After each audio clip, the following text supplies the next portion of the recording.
안녕하십니까. 은혜샘 성도 여러분, 김미선 전도사입니다. 오늘은 에스겔 33장 1절에서 7절 말씀을 살펴보면서 하나님이 우리에게 말씀하시는 파수꾼의 역할과 사명이 무엇인지 살펴보는 아침이 되면 좋겠습니다. 1절 말씀에 여호와의 말씀이 내게 임하여 이르시되, 오늘 에스겔에게 하나님의 말씀이 임합니다. 인자야, 너는 내 민족에게 말하여 이르라. 하나님이 말씀을 주시는 것은 그 하나님의 말씀을 전하기 위한 것입니다. 2절 말씀에 가령 내가 칼을 한 땅에 임하게 하여 그 땅 백성이 자기들 가운데 하나를 택하여 파수꾼을 삼습니다. 그 사람이 그 땅에 칼이 임함을 보고 나팔을 불어 백성에게 경고합니다.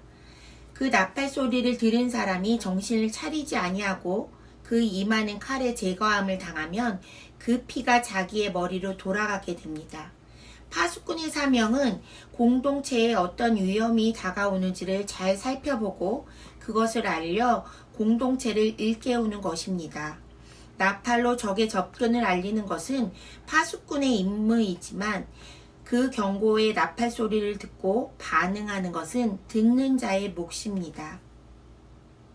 그러나 칼이 임함을 파수꾼이 보고도 나팔을 불지 아니하여 백성에게 경고하지 아니하므로 그 중에 한 사람이 그 임하는 칼에 제거당하면 그는 자기 죄악으로 말미암아 제거되려니와 그 죄는 내가 파수꾼의 손에서 찾으리라고 말씀하십니다. 칼이 임함을 보고도 나팔을 불지 아니하고 백성에게 경고하지 아니하여 그 임하는 칼에 제거당하는 사람이 있으면 그 죄는 파수꾼의 책임인 것입니다. 7절 말씀에 인자야, 내가 너를 이스라엘 족속의 파수꾼으로 삼음이 이와 같으니라. 그런즉 너는 내 입의 말을 듣고 나를 대신하여 그들에게 경고할지어다. 파수꾼으로서 에스겔이 백성에게 나팔을 불어 전할 메시지는 하나님의 입에서 나온 말씀입니다.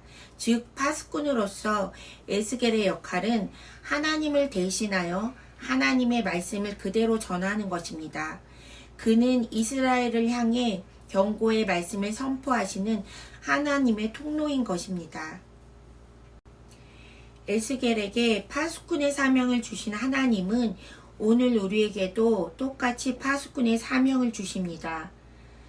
우리들도 그리스도를 믿고 구원을 얻었는데 하나님은 각 개인에게 자기의 삶의 자리에서 세상의 영혼들을 향하여 하나님의 말씀을 듣고 그들에게 경고하시기를 원하십니다. 그들이 듣든지 아니 듣든지 하나님의 말씀을 선포하라고 명령하십니다. 하나님이 하나님을 대신하여 경고할 사명을 우리에게 주셨습니다. 예수님의 사역을 세 가지로 정리한다면 가르치고 전파하고 고치신 사역입니다. 이제 우리도 그 예수님의 일을 하려고 합니다. 예수님의 말씀을 전파하는 것입니다.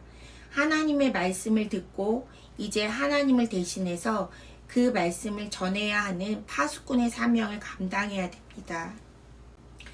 우리가 만일 파수꾼의 사명을 잘 감당하지 못하여 세상 사람들이 다가오는 심판을 감지하지 못하고 그저 안일과 평안에 머물러 있게 된다면 그들은 모두 멸망하게 될 것입니다.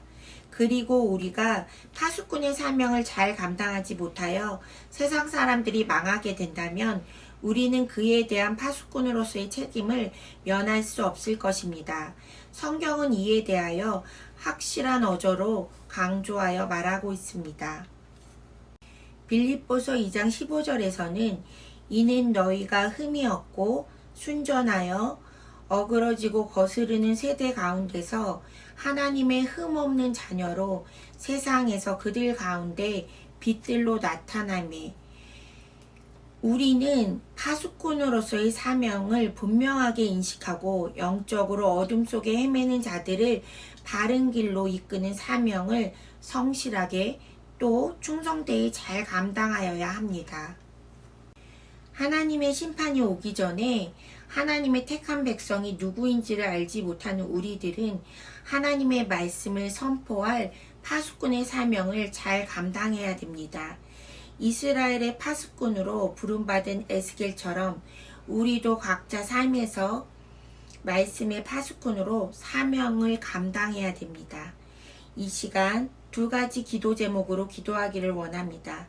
첫 번째, 사망으로 달려가는 그들에게 파수꾼의 사명을 감당하기 위해서는 먼저 하나님의 말씀을 겸손히 들을 수 있는 듣는 마음을 주시길 기도하면 좋겠습니다. 두 번째, 이제 하나님의 말씀을 들었으면 그 말씀을 전하는 파수꾼의 사명을 감당하여야 하는데 우리의 힘과 열심이 아닌 성령의 힘으로 파수꾼의 사명을 감당할 수 있도록 우리 마음에 성령 충만함을 주시도록 기도하겠습니다.